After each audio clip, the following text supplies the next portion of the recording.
All right, let's take a look at this 2017 Topps Road to WrestleMania hobby box break and review.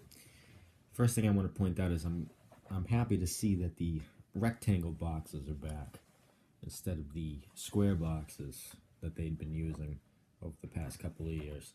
I like the rectangle design more. It's a little trivial thing, but it just reminds me of the days when all the boxes were shaped like this. So first and foremost, let's take a look at the base set here. You have a 100 card base set. There's an extra 50 of these in retail, split between Walmart and Target. So essentially what this set does is it chronicles from about more or less December of 2015 to I don't know, November of 2016, I think, and they call it Road to WrestleMania. I really don't understand I mean, it picks up where last year left off, and it kind of just keeps going with the timeline. So it says Road to WrestleMania, but it's not really particular any road to any WrestleMania because it kind of one year bleeds into the other. It's kind of strange, but I do like the scrapbook style set because there's a lot of things that happen throughout the course of a year in pro wrestling, and you forget a lot of it. I mean, with all the content that they have each week. So here's number one, something that obviously I'm sure everybody's happy to see. Now the design of these cards are very simple. You have a slight like powder snowy border along the top and bottom and a nameplate. And on the back, you just have a quick blurb about what's going on in the front. So essentially, it just chronicles the entire year. You have a bunch of Raw cards, the Royal Rumble, things that happened at that event, the debut of AJ Styles,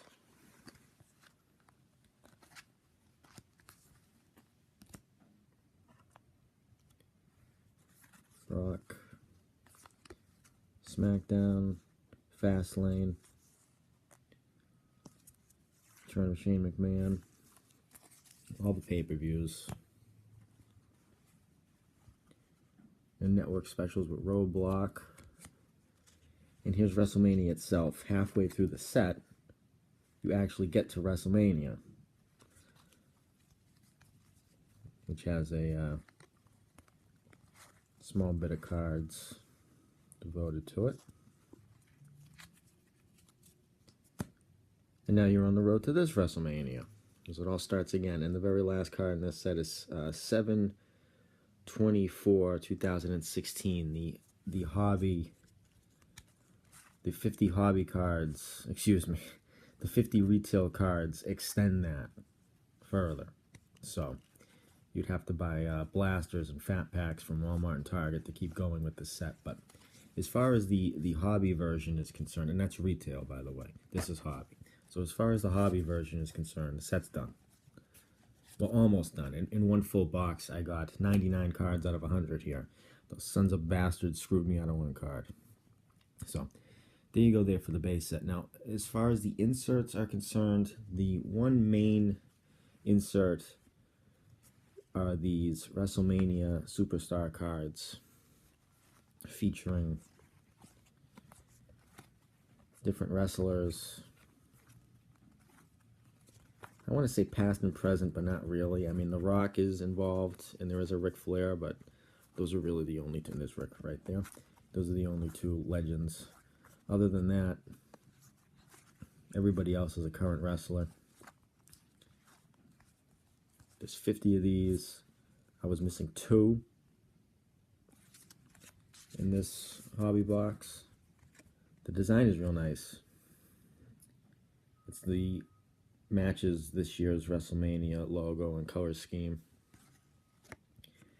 And on the back just talks about some of the WrestleMania achievements.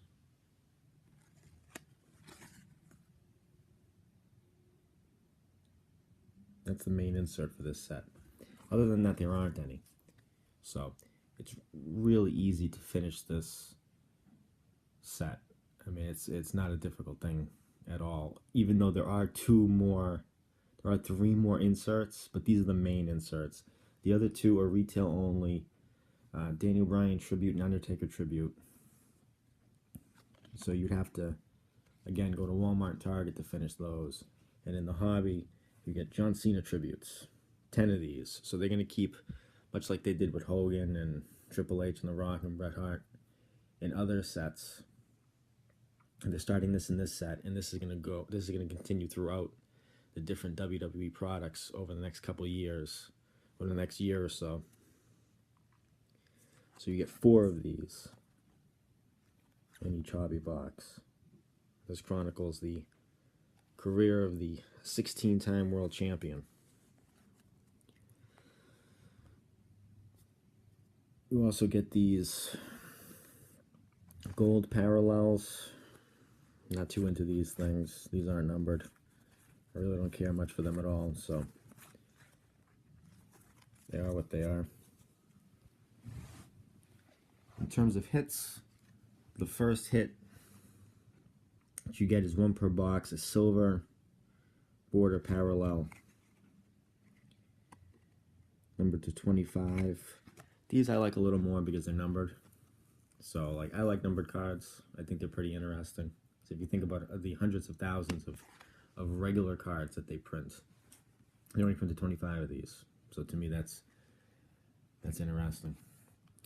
You also get 1 of these. I don't do this. I don't care for that.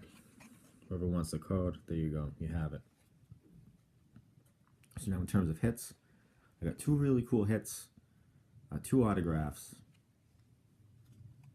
The first one, Big E.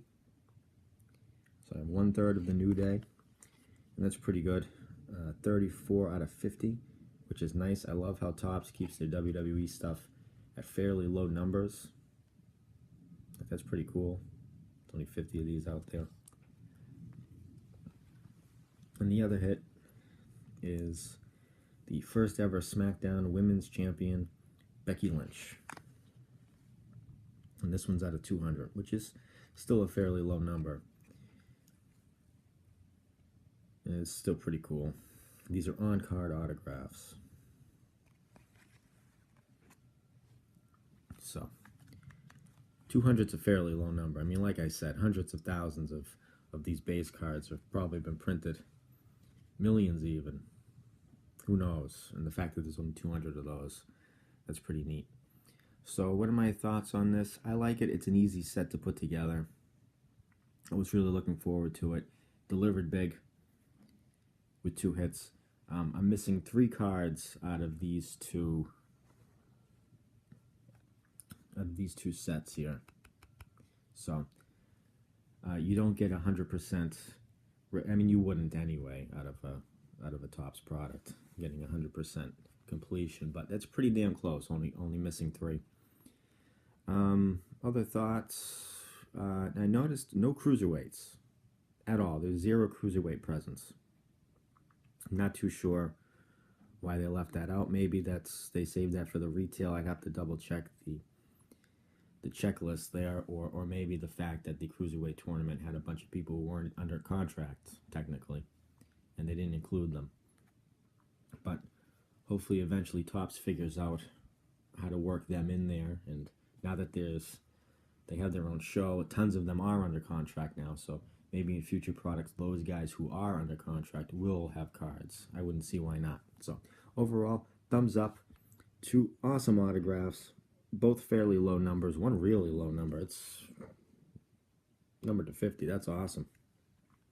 And even 200 is pretty damn low. So I give this a thumbs up. Highly recommend.